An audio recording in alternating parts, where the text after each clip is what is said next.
guys. What is happening? Good morning. It is April 28th, 2026. You are listening to the Listen Man podcast here, wherever you get your podcasts. I'm your host, Anthony Spini, and I'm really excited about today's episode. We're going to talk a little bit about body mind coherence. Often we have disconnections and ineffective communication between the body and the mind. Utilizing tools such as Reiki Therapy and other body to brain tools, we are able to improve our communication and improve the connection between our physical bodies and minds. We're going to get into what is body mind connection, where we commonly see disconnection in our bodies, and as always, how can we continue the work forward with some reflection and insight. And guys, it's Tuesday. So once again, I am joined by your favorite Reiki therapist and healer, Jacqueline Putegnat. Jacqueline, how is life treating you today? Super well. It's a little bit cloudy, but over here in Charleston doesn't dampen my day.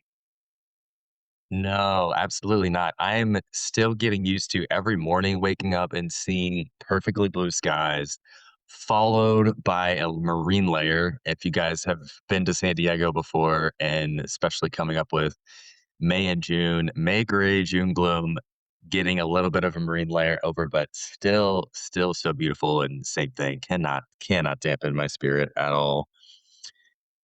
Guys, on Tuesdays we promised a little bit of crossover podcasting here. So I got Jacqueline back with me once again, which we're so excited about. And I love so many things about the work that she does. But we're going to start off with a little bit of a fun one today.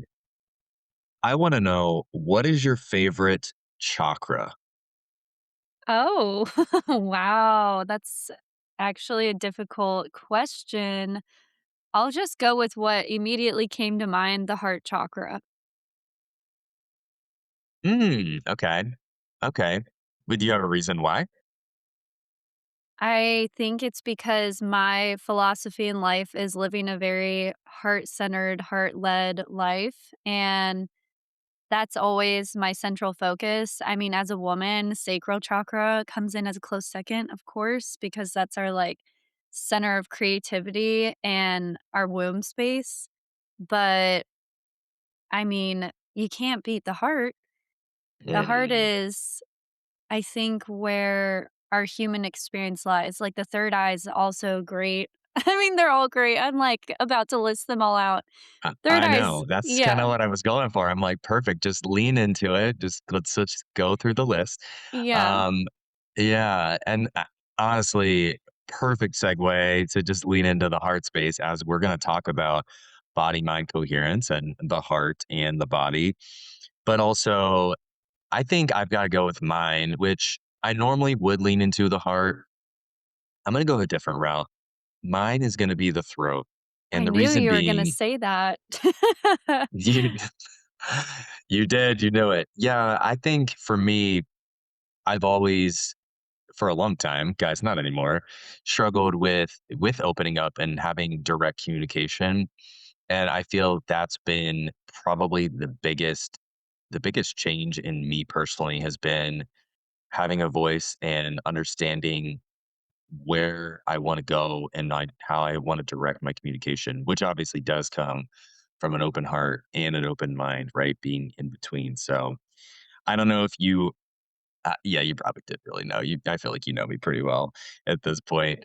But as we're talking about the heart space, let's just get right into it. So, what is body mind coherence? So, guys, the first time I was exposed to body mind coherence was back when I read the book Breaking the Habit of Being Yourself by Dr. Joe Dispenza, who I know is also a personal favorite of yours. And in the book, Dr. Dispenza goes through what the heart space and the body lack as far as harmony. So it is a state where the body and brain work in harmony, which leads to an improved emotional connection, according to Dr. Dispenza. He explains that the heart is not just a muscular pump, but rather a sensory organ that influences our feelings, emotions, and decision making processes. Joe discusses the disconnect between thoughts, the brain, and our body, which is the heart, when trying to change, and we miss the connection between our body and brain. Our felt experiences aren't prioritized.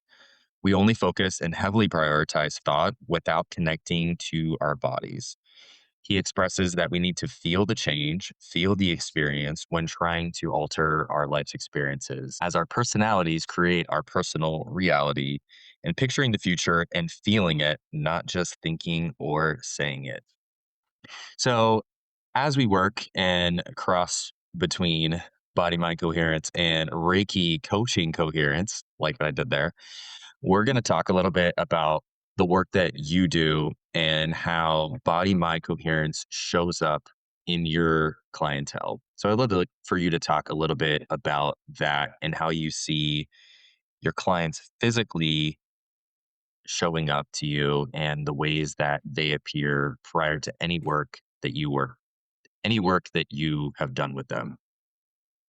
Sure. So every client is different, of course. And some people are more explanatory with their physical symptoms.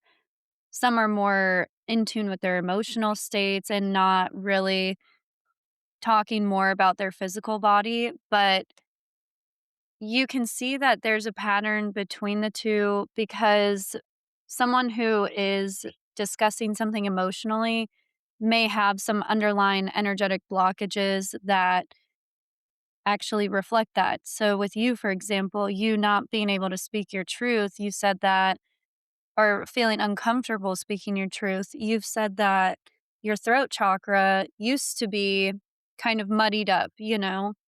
and you may not have even been aware of that. You probably were not aware of it at all, actually. But for some people, that may manifest as physical symptoms such as sore throat, scratchy throat, hoarseness, or like laryngitis, type of stuff. And all of the chakras are connected to different parts of our bodies. So for everybody, whatever they're going through, it'll be specific to that. And I would say that most of the time people just aren't aware. So when they're coming in, they're not like, hey, my throat hurts. So, like, you're going to need to take a look at that throat chakra because something's going on in there, type of thing. Yeah, and I think it's really good point that you made there that often we don't see the spots that are blocked. We don't always know what's wrong. And I don't like to use the word wrong very often, but I mean it in the sense of there is dysregulation there, right? Not having a connection between our bodies and minds.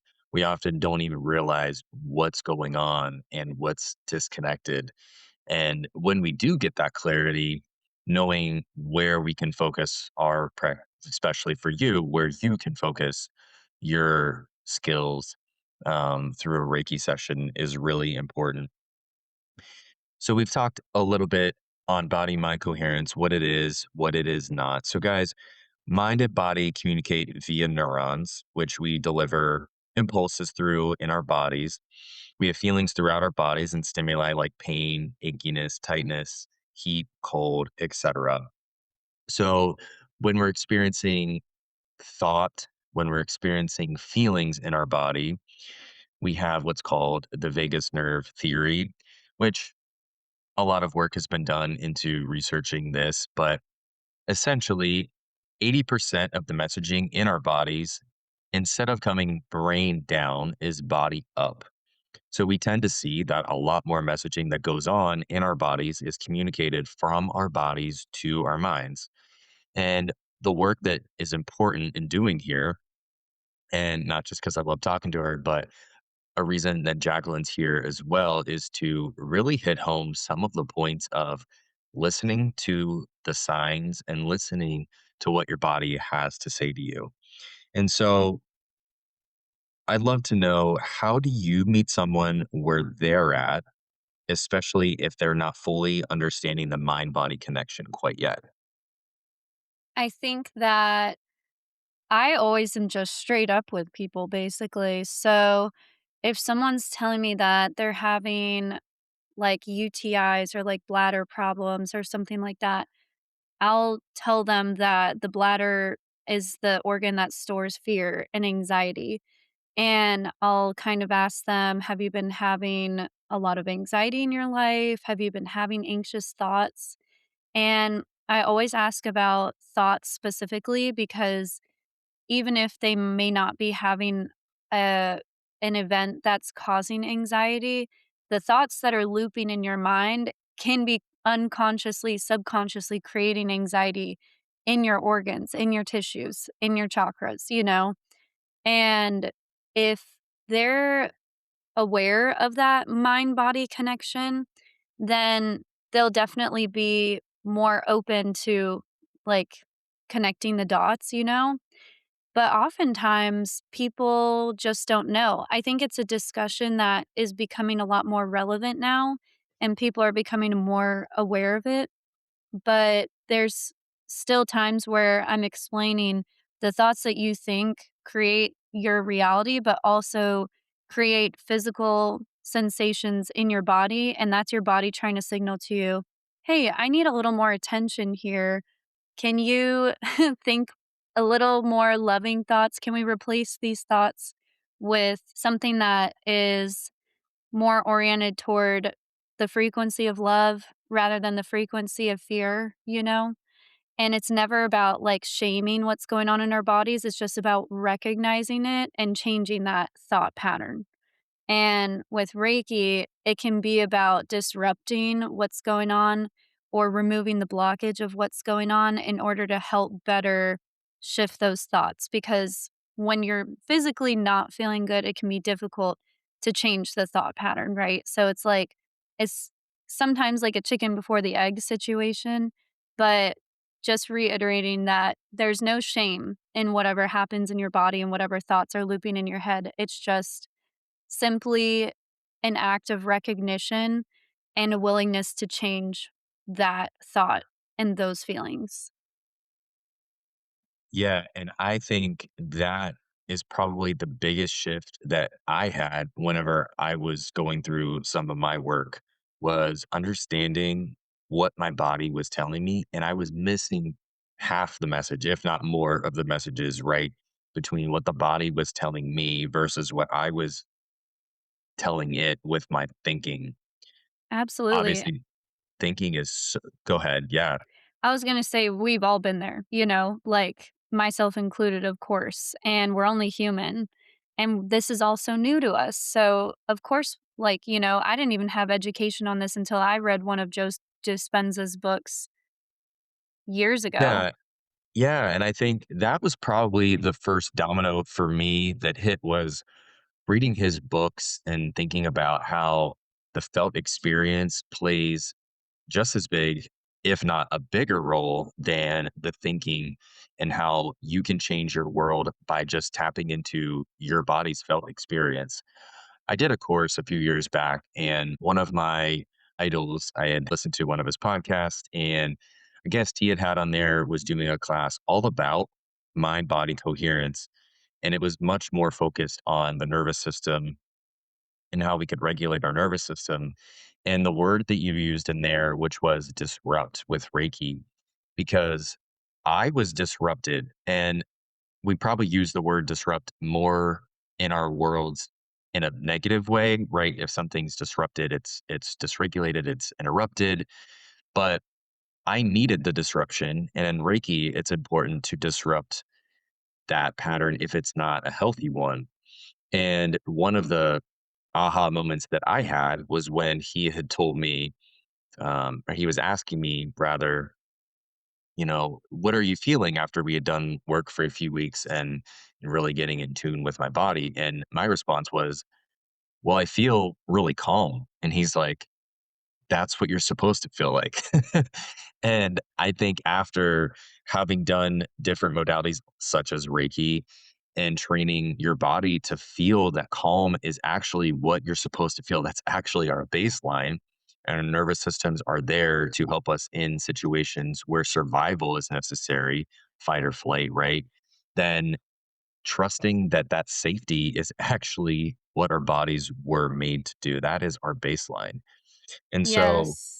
We live in a yeah, society that doesn't allow us to feel that way or that doesn't expect us to feel that way, if that makes sense, you know? So I think many of us don't know what a baseline of calm feels like. Really, really is true. One of the biggest issues that we find is we're so uncomfortable with actually trusting our feelings.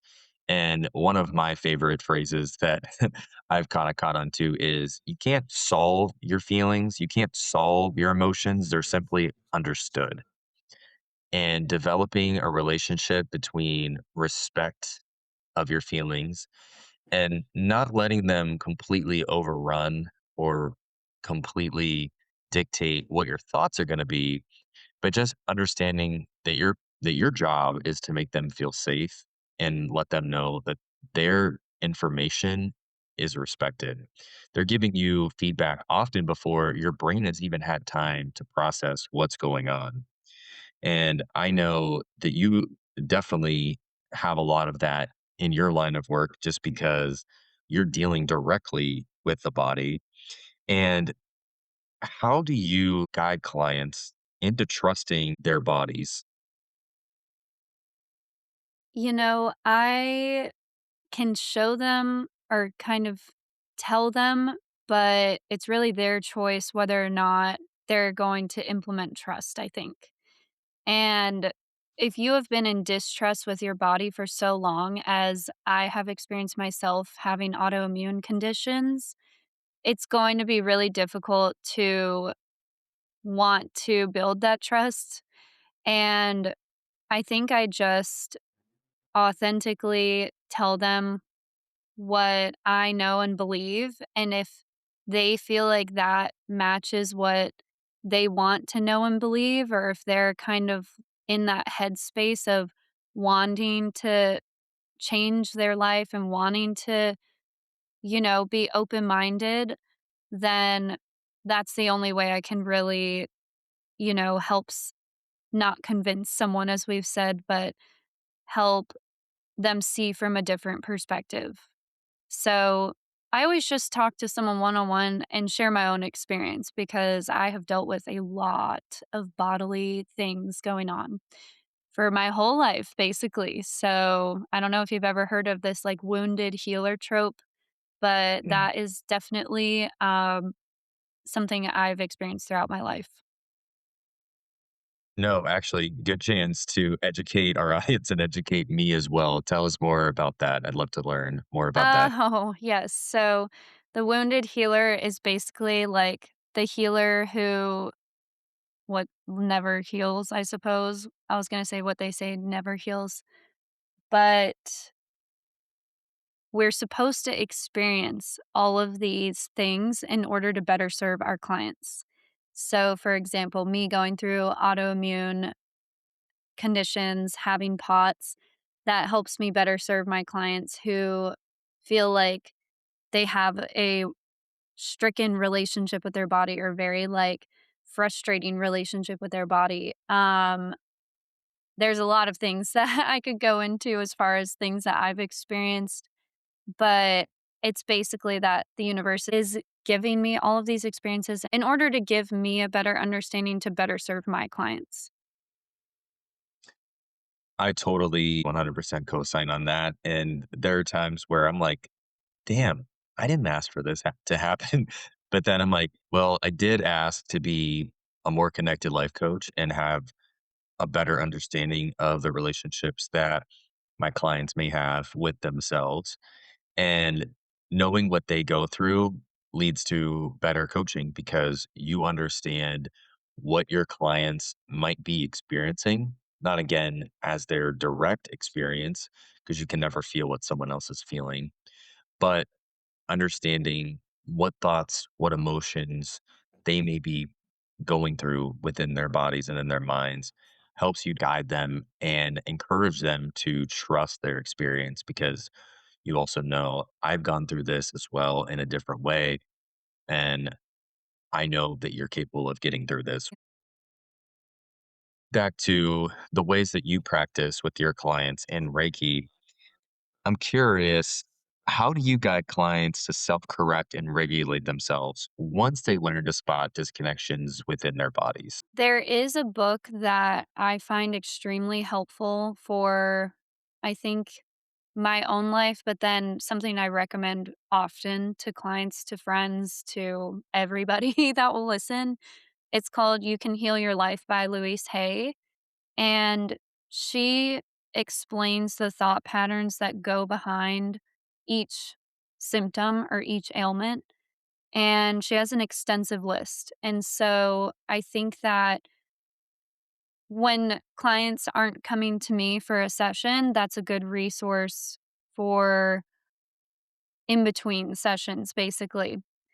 And I would also just say practicing unconditional love. I think that there are a lot of ways you can do that. You can do that by meditating, you can do that by EFT tapping. You really have a lot of tools and resources at hand to keep that connection with your body, but it's eliminating the frustration, I think, is the hardest part. And the only real way you can dissipate that is through love, but then that in and of itself is very difficult, especially when you've had a difficult relationship with your body for most people or many people on this earth. And I think that any way that you can practice unconditional love would be the answer, whether that's self care, drawing a bath for yourself, making a very nourishing meal for yourself, anything that I guess like sensuality really is key, which is using all of your senses. And sensuality is not sexuality. So there's a whole book on sensuality that I would recommend if you're interested in that.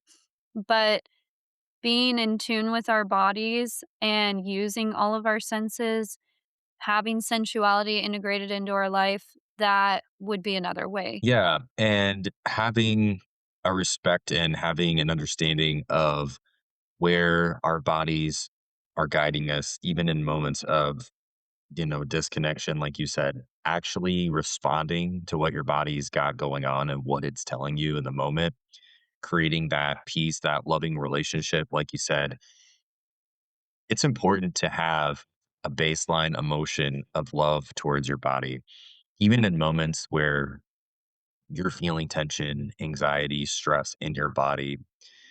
One of the biggest changes I've had in not only my own experience, but also in help guiding others is understanding, first of all, what am I experiencing in my body? Take out some of the emotions, take out anger, stress. Where am I feeling the stress? Is the tension in my shoulders? Is it in my legs, back, what have you? And starting there, because any way you're able to develop safety in your nervous system, your thoughts are going to become more clear. You're going to have a better understanding of how to deal with these issues that you might be going through. Maybe your stress is connected to work, or maybe you're stressed that you have to get a project completed. But starting with the simple fact that my shoulders are tense right now and finding a way to bring that back to a place of calm and peace, like you said, with modalities like maybe having a bath or maybe drinking some cacao. Jacqueline got me on the cacao, guys. So that'll be for Yeah. that'll be for the next episode. But finding ways to develop a responsive yet loving relationship to guide your body back to a place of safety and calm is really going to allow you to have better regulation of your thoughts. There are times where I struggled in the past trying to understand and guide my thoughts whenever I was going through maybe something that was tense with work that week or a personal relationship or just my baseline anxiety that I had lived with for quite a while. And it was a game changer to understand that I needed to start first with giving my body a calm space to live. And what does that mean? That means starting on my breathing. If I'm tense, if I'm overthinking, stimulated by thought, taking a step back, calming my breath, focusing on where my body was disconnected. And again, that takes work, that takes a lot of practice.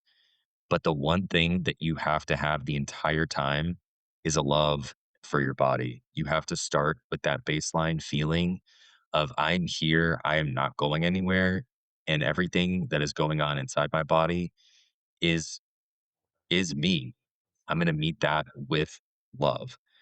And then your thoughts seem to flow much more clearly. You're able to problem solve better, but it does start with your physical body. And as we talked about earlier, a lot of the messaging comes from our body to our brains. And so instead of coming at it from a parent, meet it alongside as a peer. Your bodies and your minds are on the same team.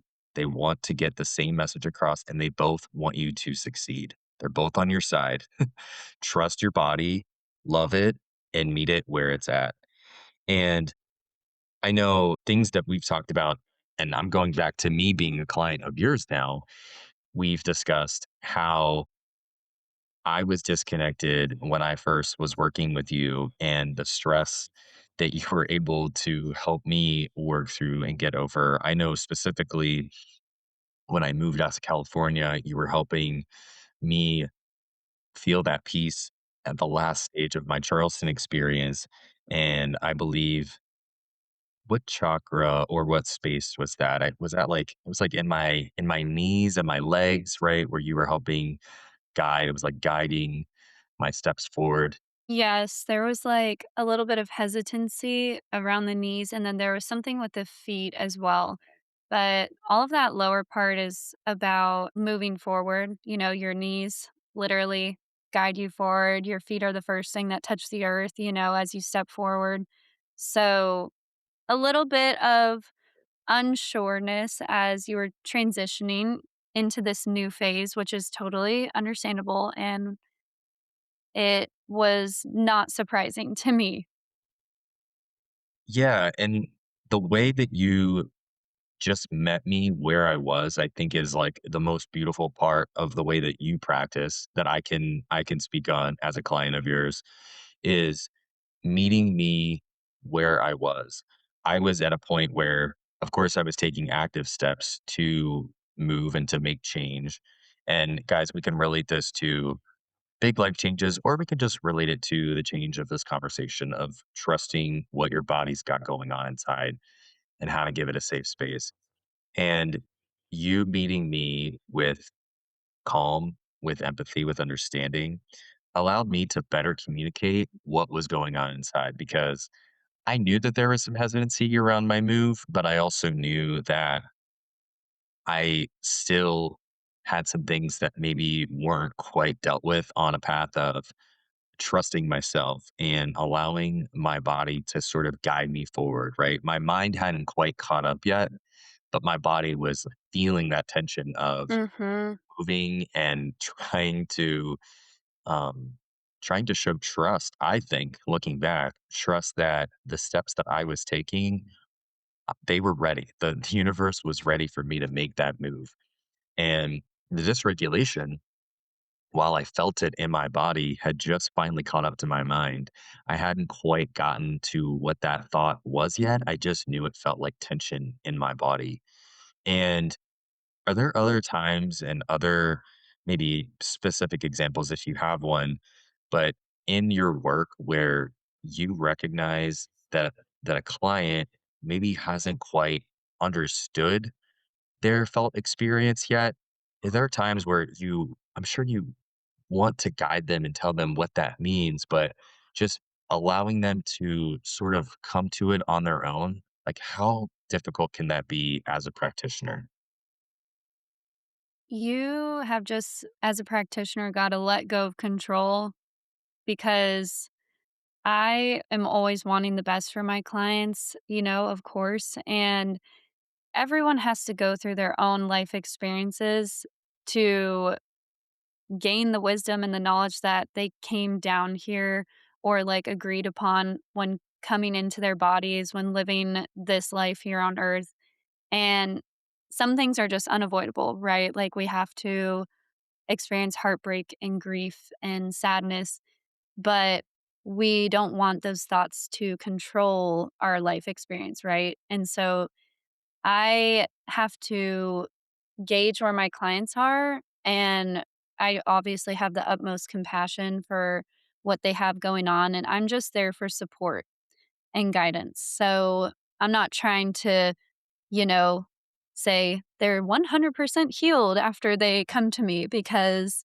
if you're going through a longer term life event, such as loss of a family death, or a very intense breakup, then this is just one step in the journey.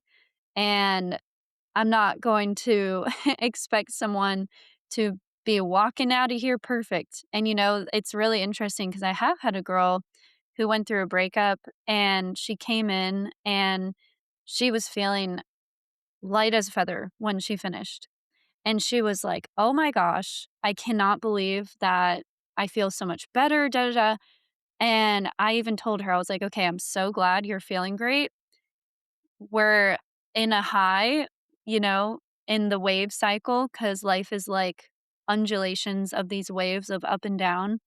I'm like, "There will be a point where you're gonna start going down a little bit, like feeling that, feelings of heartbreak, of grief, of sadness, and that's okay." I'm like, "Ride this high as long as your body and your spirit allows you," or like, not even allows you, but wants you to, because then you're gonna have to face some emotions that are gonna be stirred up by something, and I don't want you to think that you're doing something wrong or that you're going backwards. Like, life is a spiral, you know? We're constantly coming back to the same thing from a different perspective, and it's hard to show. Like, I have a little hand visual that I do with it, so it's hard to explain without you being able to see, but we're a spiral going deeper within ourselves, like a coil, like, and as we go deeper, we see this same life event or this same pattern from a different angle each time we get around to it. Are you able to see where I'm getting at with that? Because I'm like, Yeah, if I actually closed my eyes when you were saying that, kind of picturing it within my body as you were speaking that. yes. And there's another Reiki practitioner in Charleston, actually. He says that it's an upward spiral. I think that maybe for men and women, it's a little different. Um, for men, they're always trying to reach enlightenment in a spiritual sense. And for women, I feel like we're trying to go deeper within our womb space, within our bodies. So, whatever resonates with you, whether the spiral goes up or goes down, it's still doing the same thing. We're still coming around to the same point each time. Back to the girl who was my client. She was like, totally understand. And I'm going to, go on a bike ride, enjoy this while I can. And then when it comes to the point where I feel like I want to be eating chocolate icing out of the tub in my bed and crying watching movies, then I will respect and honor what's going on in my body at that point. I'm like, that's all you can do, because every day is going to be different for us, and we cannot expect perfection out of ourselves or our bodies. And I think that's one of the biggest misconceptions about, and you spoke on these 2 words, so I'll touch on those in a minute, healing and broken. But that's one of the biggest misconceptions around the healing process, and I think you would also agree that it is a process that we are working on as creating healing within our bodies, especially when we've experienced hardships, trauma, wounds even, and it is consistent. It is something that we have to continue to meet with different modalities and different energy. Some days it is gonna feel so good, and it's gonna feel like I don't even remember what I went through. I don't even recognize the trauma and the person that I was before. Other days, you're going to feel like you're right back in the middle of that episode. You're going to feel all the pain, all the thoughts, all of the bodily symptoms that you have felt in the past whenever you experienced that hardship. And guys, that's okay. That's honestly normal. And the fact is, healing is not linear. You don't just get through one moment and then you don't relive that ever again.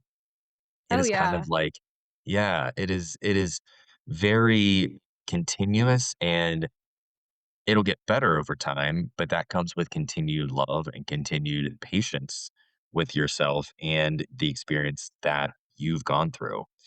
And Yeah. I'm like, okay, are you if you have a thought, keep going with it, but I do have a personal story to share that resonates with what you just said. yeah, you were telling me that you had a story that you wanted to share when we were working through some of our pre-work on this episode. So I think this is probably the time to share it. So yesterday I was on Spotify, did shuffle playlists like through my like songs, and I was cleaning some dishes, and then a very specific song came through that I only hear once in a blue moon now. But it's Rock Your Baby by George McRae, I think. And when my dad first passed away, I had to fly out from Dallas to San Diego. Within the second day, I had to get home immediately. But the first day, I was an absolute mess and literally couldn't, breathe. So getting on a plane by myself to go home was just not an option. So day 2, I'm, like, having a freaking panic attack going through the airport because I don't know, like, the experience of loss is intense, and it literally feels like everything is moving around you at a different speed than you are, and life is, like, slow, like, you're slow, but everything is moving so fast around you, it's, like, very disorienting. And that song came on while I was in the airport bathroom, and I just broke down crying because it's the only private space that you have in an airport, and I did not wanna be freaking people out, having a total meltdown, at the gate. So, that song came on yesterday while I was cleaning the dishes, and literally that same gut-wrenching, like, pit in my stomach that I felt from the first week of grief, like, reappeared. And it was really surprising to me because I have not felt that sensation in a long, long time, but it's shown me how much I've grown and how much I've learned because the sensation dissipated, but it was an important reminder of who I was back then and what I was feeling and what my body was asking for, and I didn't think back then that I would be able to get through that time in my life, and now I can hear this song and be appreciative of, I don't know, I guess my spirit for guiding me through and for spirit itself, like the universe for supporting me through that, and even have a sense of gratitude, which sounds weird. Obviously, why would I be grateful to my dad passing, but it's really true. Yeah, and that's such an incredible story that I think resonates with anyone who's ever experienced loss, especially of a family member, of someone that's very close to us, that those memories of them can come up out of absolute nowhere because truly, and I know you believe this as well, our our spirit is connected to those we love at all times. I feel that with my grandfather, and there are moments where I don't even have to be thinking about anything related to any of my great experiences with him or any of the trauma or things that we went through together during his cancer journey. But it can be the smallest, word. It can be a Johnny Cash song. It can be just someone kind of looking like him or having that smile that, a grandfather would have. And for you, hearing that song can just spark a deep rooted experience. I don't know if I could put it any other way. A emotional, sometimes it can feel like an emotional hurricane, that just moves inside of you, that I'm grateful for as well because I find it to be calming from the sense that I know that he's always here and that there's always that connection that we're gonna have no matter how many years have passed after he's physically left this earth. I know that his spirit is always within me, and I'm sure you could say the same about your dad. Oh, yeah, absolutely. Yeah, and One of the things that would be great to touch on too was the thought of healing and broken. And this is a little bit of a soapbox for me, guys, because I hear people out there either on the internet or in coaching or myself in the past of I'm broken and I can't heal. We are not broken people. Okay. We are flawed. We are never perfect. Okay. But the fact is that we are never broken.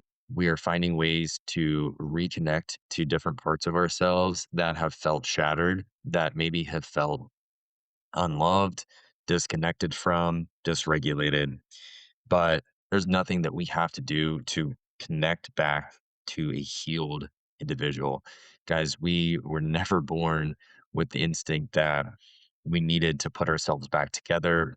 We were made whole, complete, and resourceful.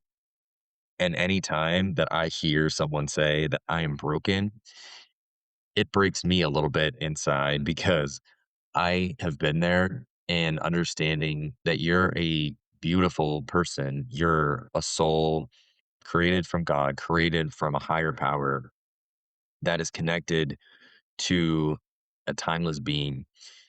One of the original statements that I had written down when I was getting into this body mind coherence was we are form in formless. So our bodies are what's here. We are what we see. We're in the five sensory world. And our formless is the spirit that we've talked about when you talked about the experience that you had within your body and remembering your dad and mine with my grandfather. And eventually, that's what we all will become, not to be on that train at the moment, but stick with me. The formless and the spirit that we carry around, that will never go anywhere. That is something that will live forever. I know in the last episode that we did on Jacqueline's podcast, we discussed one of my friends coming back through me in a Reiki session and how he had reconnected in a conversation after many years where we hadn't spoken. Well, Jacqueline was doing some work, closer around the kneecap, ironically, where we were talking about earlier. And that connection to the formless, that connection to spirit, as you like to say, that connection is always present. We are never going to be disconnected from that unless we make ourselves disconnected from that. And so, off my soapbox now, back down to earth. Guys, but you were Well, never broken. You were never broken. Go ahead. I was gonna say, it's so funny. I looked into this kneecap thing because every time I get a message, I'm always around the knees. I was like, what is this correlation? And the knees are all about surrender, which I've never thought about before because when you're kneeling down, you know, that is a position of surrender. Like, think about like kneeling down in front of somebody. And it's when, I guess, the body surrenders enough for someone else to come through in a sense, and when the defenses are dropped and you can, I guess, receive messages from your loved ones, or at least for me, that's when I receive the messages to then pass along to you. So I just thought that was a really interesting tidbit. That actually makes a lot of sense now that you say that, and it's kinda crazy that I never thought of that before. To I be honest with you, mean, I'm like, wow, that when me you said it, either. I was like, damn, like, how did I not even make that connection before? Like, Yeah, and then think about, like, people who are praying and praying to hear messages. I'm thinking about, like, someone who's at their bedside, like, kneeled, you know? So, I just got the chills. That's so crazy because it's only a discovery that I've thought about recently, and think about, like, in times that you really need to hear it most, you're kneeling down saying, like, "Please, please, God, spirit, goddess, whoever it is that you may be praying to, like, it's tell me very something." vulnerable. It's a very Yes. vulnerable position to be in, and I spoke about it in another episode where our vulnerability, we think, leads us to a state where we're completely at the mercy of someone else. And part of that is true, but also I think it's interesting that our mindset when we're in that position is one of complete trust, right? Like we are giving all of our belief, we're giving our faith, our presence to whatever we're kneeling down to, right? If it's communication with the spirit, if it's I need help with this part of my life, I am lost, I'm directionless. It is a complete surrender, and surrender I think often gets a bad reputation when we're talking about our current day of ego and how we don't want to trust our inner intuition and we don't want to trust our spirit guide.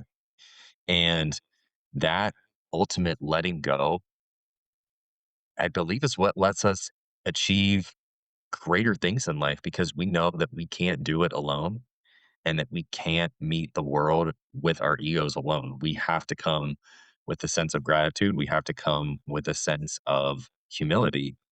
And I just think I'm going to use that. I love that, that connection there that you just gave us. As we'd like Abs to, yeah, yeah, please share some more. No, I was gonna say absolutely. That's pretty much it, just a little agreement. I need validation. That's Yeah. that's great. Guys, and as we get towards the end of this episode here, one of the things that I like to do to conclude part of our conversation is continuing the work in reflections.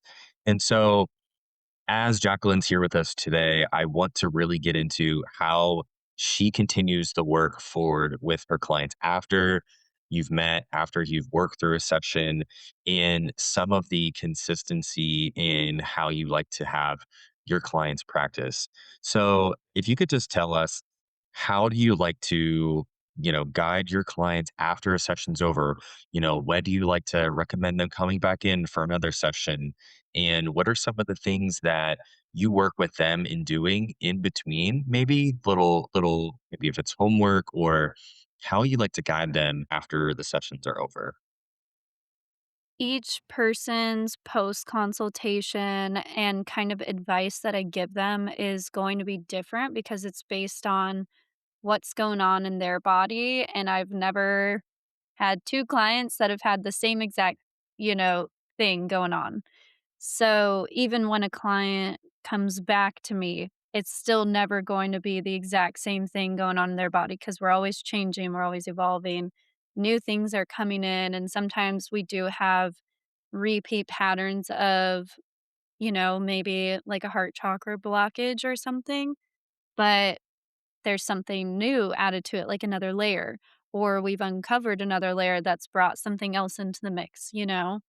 So, advice always varies. I just think general advice would be take care of yourself and make sure that you're not being too hard on yourself. Um, I think I don't know, like, it's just hard. There's so many things that I do tell my clients, like specific herbal teas, because sometimes I'm hearing from their spirit that they want chamomile, or I just had a client where propolis was a big theme, and I said you should probably look into propolis and maybe incorporating that into your diet. So I think that the best thing you could do is just sit with your body in silence and hear what it has to say and listen to it. And also muscle testing.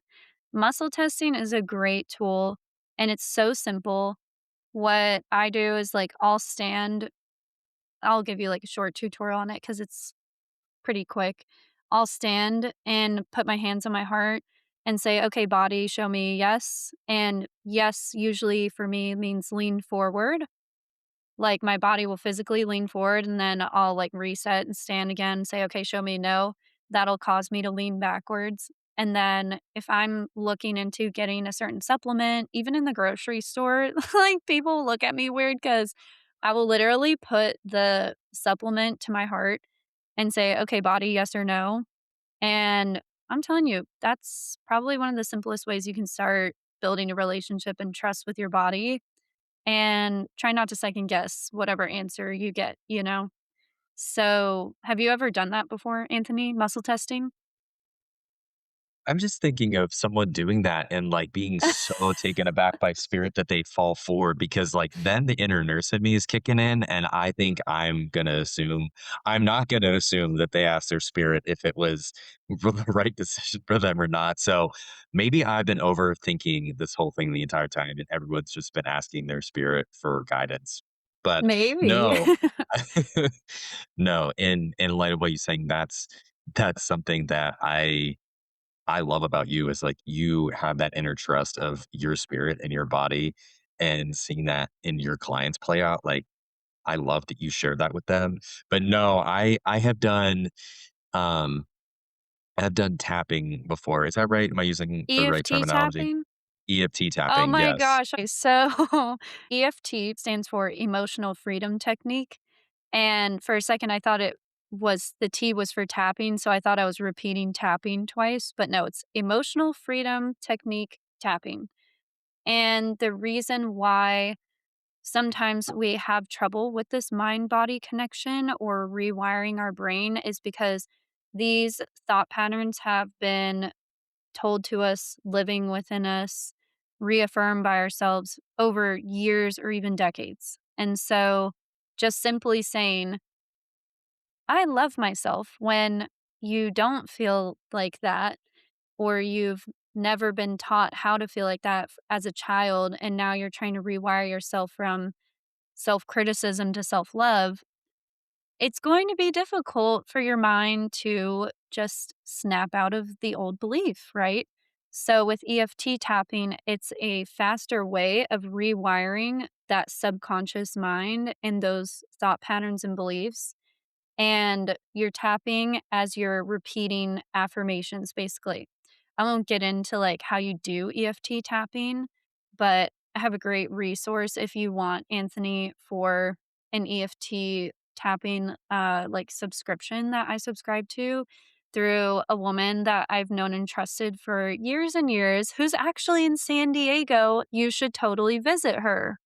Perfect. I love that. And I was going to say, yeah, we can share that in the show notes. So if anyone would like some resources after the show and they hear this, that they can connect to that. But yeah, I would love to be connected to her.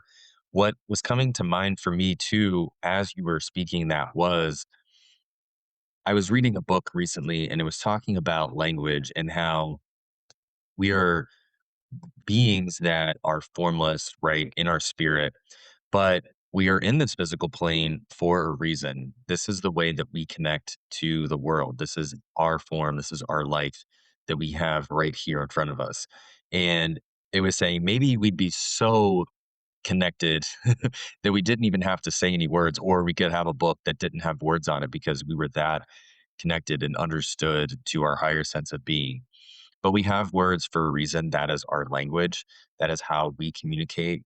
But a quicker way to reconnect our bodies is physical tapping, right? Where we're saying, I love myself, or I'm smart, or I'm strong, depending on what you're trying to communicate to your body. And the words behind it start giving that physical touch, that physical connection meaning. So the next time you do tap your head, you're actually feeling that love, you're feeling that higher frequency.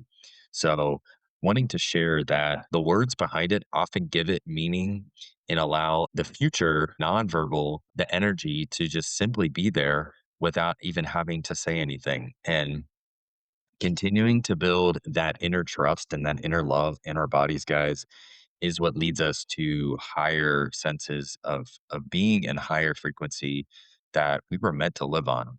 We're not meant to live in a disconnected way. Our bodies and our minds are meant to be coherent. They're meant to be regulated and they're meant to both play a role in our experience here. And as we touch base on the end, some questions that I like to leave, an insight that I like to leave just for thought is three things. One, what signs has my body given me that I've ignored? Number two, how can I build trust between my body and mind? And number three, what's one skill I can safely practice or implement in order to build connection between my body and mind. I think Jacqueline and I have talked a lot about different ways that we can connect between our bodies and minds, whether in Reiki, whether in techniques like EFT, and other ways throughout our day that we can find ways to create safety and a connection between our bodies and minds, and how important that is. Is there anything else that you would love to leave our listeners with, Jacqueline, on why it's so important to have that connection? Yes, I think one last thing that I would like to share, because most people aren't aware of this, is that our heart is actually has an electromagnetic frequency that's much stronger than our brain. And our heart is what's kind of building or leading our aura and energetic field. And having this mind body connection really does come from the heart. And the mind is important, but also the mind plays tricks on us. And you cannot believe every thought that comes into your head because for a lot of us, not every thought is a loving thought. Sometimes it's a thought that society conditions in us. Sometimes it's a limiting belief that our parents raised us with and they didn't know any better. So, we're all learning, we're all humans, and we ourselves have a job to change those thoughts in order to reshape the reality around us. And if you want to live a heart led life like me, then this heart coherence and this heart electromagnetic frequency and strength is just another, I guess, reminder of how powerful that is. That's actually one of the most important things that I remember reading in Dr. Dispenza's book was that electromagnetic field, and I remember there being I can see the visual right now where he has the numbers of, like, the hertz and how the frequency of our hearts and the field around our hearts actually is massively greater than around our minds. So that is a really great point to leave our listeners with. And guys, if you want to grow your field a little bit more in understanding different ways of approaching life and learn a little bit more about Jacqueline's work, she's over at Spoken from the Stars podcast here on Spotify. She has her website up, spokenfromthestars.com, and you can find her on all of the socials on TikTok, on Instagram. Did I miss any other socials? Are you on YouTube yet? Not yet, but actually, I have been thinking about, getting into that. Yes, you've gotta join. Like, guys, I tell you, like, hearing our voices, like, you get part of the journey, but, like, Jacqueline's, like, energy, like, especially when you see her smile, when you see her face, and the way that she connects with people, yeah, you would crush it on YouTube, I already know. And, Oh, thank and you. obviously we should connect when we're on there as well, but that's all we have time for today, everyone. As always, I'd like to remind you that your words matter. What you say, how you say them, say what you mean what you say, but remember to listen, man. Jacqueline, thank you so much for being here, and let's do this again sometime. Yeah, how about next week? How about next week? Let's do it since we planned it on our Google calendars. Yeah, okay, great. Well, so great chatting with you, and until next time. Until next time, thank you, everyone.